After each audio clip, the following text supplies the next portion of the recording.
राजकुमारी सत्यभामा के प्यार में पागल राजकुमार को राजा वीरसेन अपने राज्य महल ले गया। राजा वीरसेन ने एक समय में गुरु गोरखनाथ की बड़ी सेवा की थी। राजा की सेवा से प्रसन्न हो गुरु गोरखनाथ ने उन्हें एक बोलने वाला हीरामन नाम का तोता दिया था। वह तोता बड़ा विद्वान था। राजा वीरसेन तोते से पूछे बिना कोई भी कार्य नहीं करता था। राजा वीरसेन ने राजकुमार को ले जाकर महल में ठहराया तथा स्वयं तोते के पास आकर राजकुमार का सारा हाल कह सुनाया। तोते ने राजकुमार को अपने पास बुलाकर कहा, हे मित्र, तुम उस स्त्री के चक्कर में पड़कर क्यों अपने प्राण गंवाते हो? उसमें रूप की केवल ऊपरी चमक है, भीतर से वह विष की बूटी है। गनीमत यही है कि आप वहाँ से भागने में सफल हो गए, और अगर फिर भी तुम्हारा दिल नहीं मान रहा तो मेरी ये कथा सुनो। वर्धमान नगर में एक पठान रहता था। उसकी स्त्री बड़ी ही सुंदर तथा रूपवान थी, लेकिन वह चरित्रहीन थी। उस स्त्री का एक बेटा था। स्त्री की गांव के ही एक चंडाल व्यक्ति भैरव से यारी थी। जब पठान मजदूरी करने जाता तब भैरव आता और उसके साथ ऐश करता। जब पठान के आने का समय होता तब वह वहाँ से निकल जाता।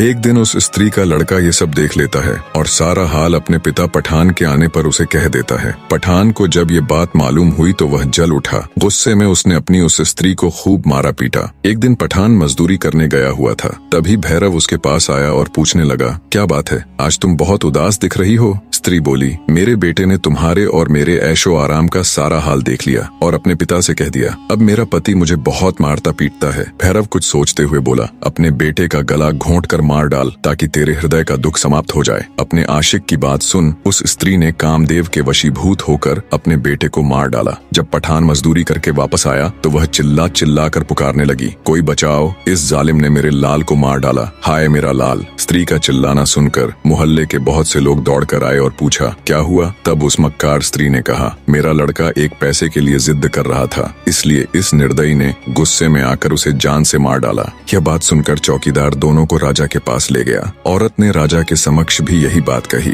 राजा ने पूछा, उस समय का कोई प्रत्यक्षदर्शी या गवाह था जिसने ये सब देखा हो? उस स्त्री ने कहा, महाराज, फला फला एक भैरव नाम का व्यक्ति वहाँ खड़ा था। राजा ने भैरव को बुलाकर पूछा तो उसने अपनी प्रेमिका के कहे अनुसार गवाही दे दी, जिसे सुनकर राजा ने पठान को फांसी दे दी। इतनी कहानी कहकर हीरामन तोता बोला, ऐ राजकुमार, औरत जात का कोई भरोसा नहीं। आप किस्मत वाले हैं जो आपको राजकुमारी सत्यभामा के महल से भागने का मौका मिला। फिर से अपनी गर्दन मत फंसाओ। राजकुमार बोला, हे हीरामन तोते, चाहे मेरे प्राण ही चले जाएं, किंतु एक बार के लिए ही सही, पर राजकुमारी सत्यभामा मुझे मिल जाए बस। यह कहकर वह लंबी सांसें भरने लगा। उसकी यह दशा देखकर राजा वीरसेन ने कहा, हे हीरामन, जब तक इसको वह स्त्री नहीं मिलेगी तब तक इसका दुख दूर न होगा, और मेरा भी खाना पीना हराम है। मैं खुद वहाँ जाऊंगा और राजकुमारी सत्यभामा के 10 सवालों का जवाब देने की कोशिश करूंगा। बने रहे।